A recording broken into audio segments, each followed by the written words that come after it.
What is up, everyone? Thank you for joining me today on my channel.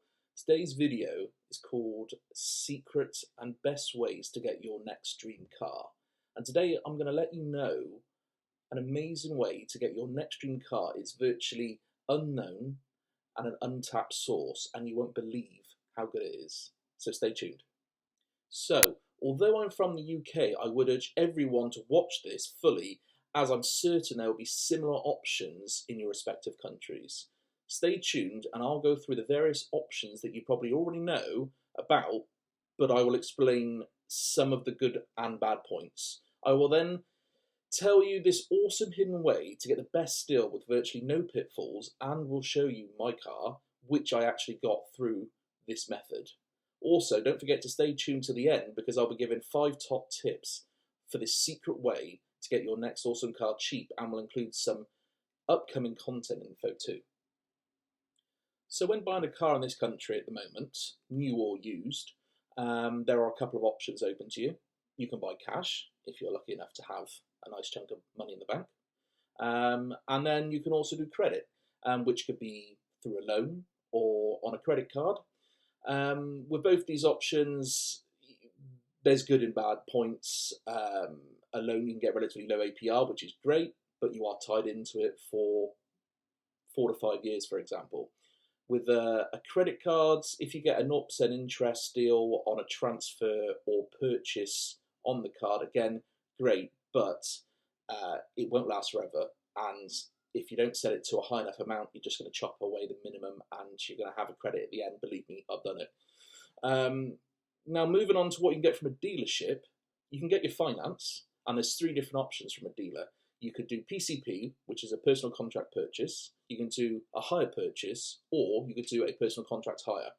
With a PCP, the idea is that you own the car but don't really own the car. You'll have your V5 and all that, but what will happen is you'll put a deposit down. Always keep it low, by the way, top tip. Don't ever put a massive amount down because you just lose it. So say you put £1,000 down. You then pay a monthly payment of a couple of £100 for 3 to 4 years, and then at the end you get an option to give the car back, to part exit in for a new car. That could be at any dealer, it doesn't have to be the same dealer, so you could go to a completely different manufacturer if you want to, or you could pay it off and own the car.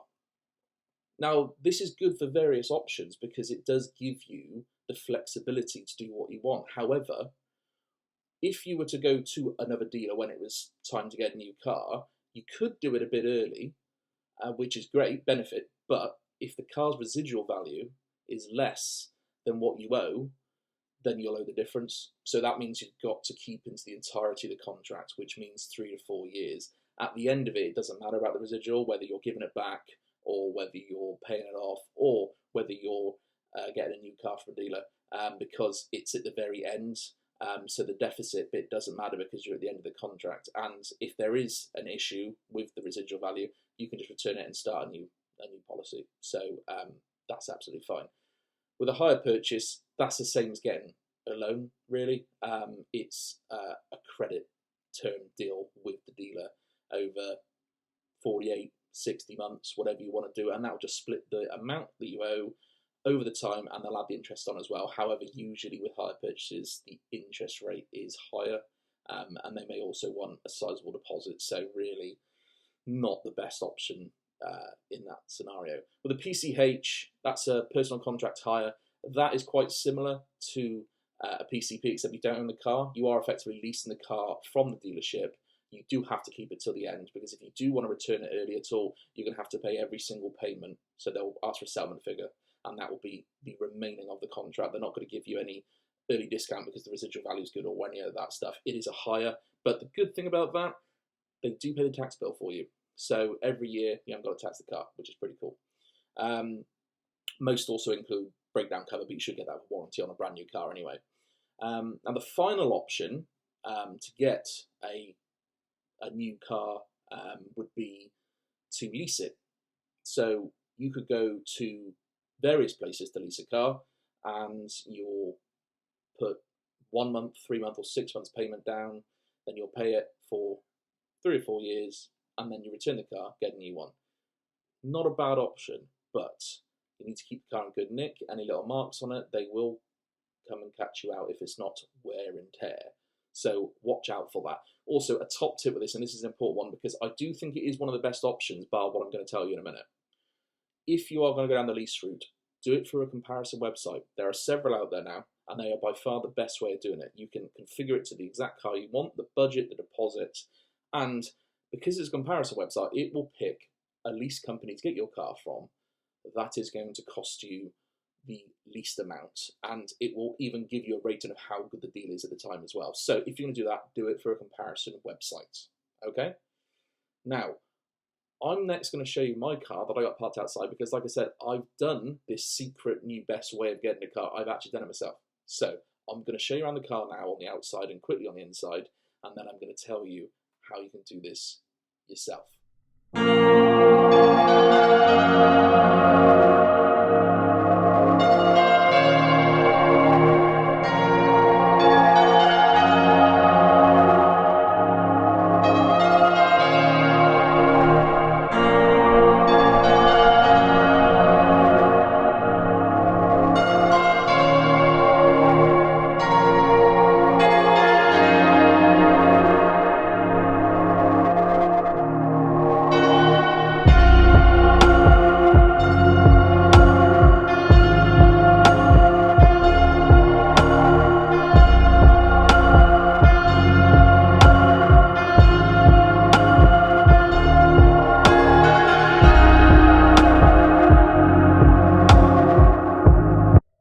So, how did I get that luxurious, quality, nearly 40 grand car and get an amazing deal on it with no problems whatsoever?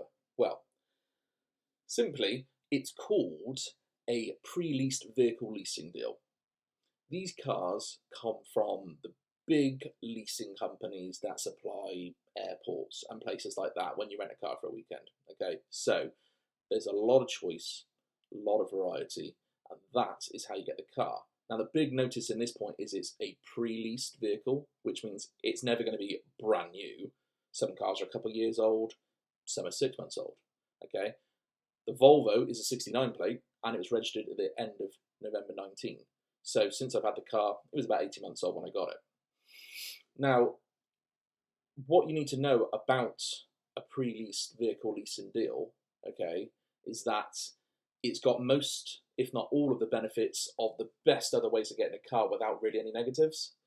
So, the cost of having a car that is really nice, as you will know, is more than a cheaper car. So if you were going to lease it or finance it, the nicer the car, the more it's going to cost. Now, the two killers when leasing or financing a car is how long you want it, and of course, the mileage you're going to do. Now, me personally, I want to use this car for business use. So it's my personal car, but I'm going to be doing business driving in it. So I don't want it for long because I don't want to be tied into it financially in case for some reason I don't need a car anymore or want that car and therefore, for whatever reason, do not need it. That's a biggie, and you may feel the same. Secondly, I do a lot of mileage. I do a lot of mileage, okay? Like I said, though, these are the two killers. I used to have a company car in my old job. We'd have a budget for a car, and then it would be altered to take into account that we couldn't have it for long because we do so much mileage. So you had it for less time and a massive contract on mileage. The price nearly doubled of what it would have cost someone who was doing a standard mileage over a 4-year contract. So that's how much more it can cost you. Double if you're doing mega mileage. Now, through these pre-lease companies, you can do usually up to, say, 25,000 miles, but you can go over. So keep an eye on what the pence per mileage afterwards is, because my car's only 4p, which is nothing if I was to do 35,000 miles. So that's the first thing. Secondly, the terms you can set could be quite low. So that's the most important things. But the key to all this is, because it's through a pre-leased vehicle leasing, it's not as expensive. It's nowhere near as expensive as doing it on a new basis on the other finance and lease options. Okay, so when I said earlier about the company car being able to double the cost of what it would have been if I hadn't been doing the mileage and the time it was required for, this is nothing like that. It goes up hardly at all. So this is a winner, guys. This is the way to get your next car. I got the Volvo, okay, luxurious car, 40 grand nearly it's worth, okay? I set it on a 12-month contract, only 12 months. So it'll be returned in 12 months. 25,000 mile contract, the maximum mileage that was available, bar the extra mileage I could do. So those are the two worst things I could do. And the payment from what the base rate was only went up about a quarter.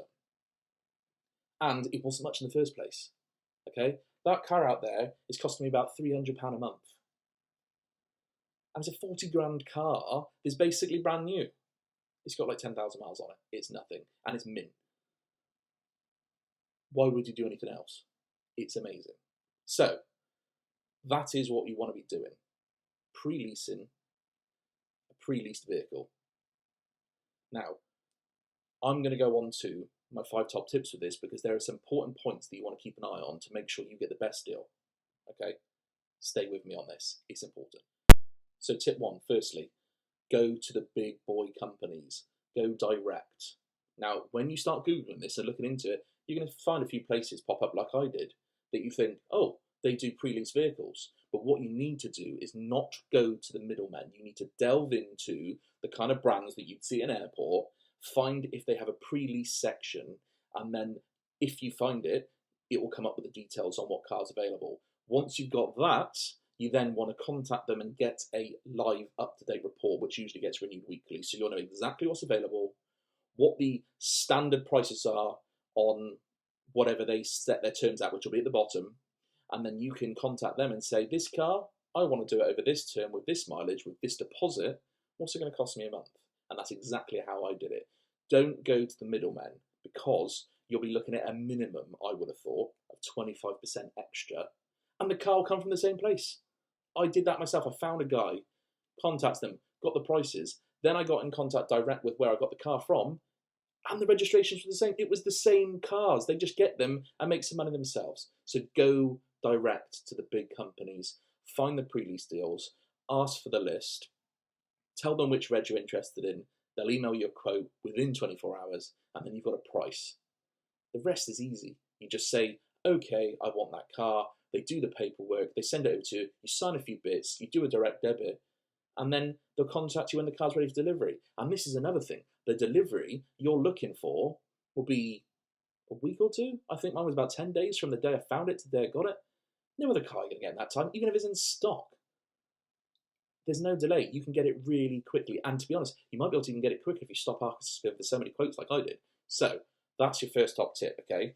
Secondly, don't do the maintenance package. Although it's an option, and it's something you should consider because it would cover all maintenance, and there's even a maintenance package where I got mine from where they didn't even cover the insurance. It's great, but it costs a lot more. I think for the full whack, full package, it was nearly double for me, so I said no. But here's the real important point. If you're not going to do the maintenance pack, make sure the car you choose is under warranty still. Because if anything goes wrong during your contract terms, they will look on it on a case-by-case basis, which you know means you're going to get screwed. So, get it under warranty. If anything goes wrong, you take it into the dealer like it's your own car, it gets fixed. Majority of the time, apart from a few wear and tear issues, which really shouldn't happen if you've only got it for 12 months, you're looking at probably changing a couple of sets of tyres, and if you're unlucky, some brake pads. Really, you should be covered. So don't do the maintenance unless you're really concerned about it or you did go down the non-warranty route. But as I say, I would suggest keep a car that's under warranty for the duration of your contract. Thirdly, if you want a brand new car or a brand new reg, but you still want to go down this option, keep looking at the list, keep getting updated lists from them, because there may be a car that comes up that has the latest reg on or 6 months before, so you might just be able to manage to get it anyway with really low mileage. The car is virtually brand new, so keep looking. But you could also consider putting a private reg on the car, because there are options with these lease companies to do these things. I had the option to put a private reg on. I haven't done it, but the option was there. And also don't forget some of the other benefits of doing this. I've got breakdown cover and my car's taxed, so I've got to pay tax every month. Great. Now, moving on to the last couple of points. When the car arrives, it will be delivered by a driver.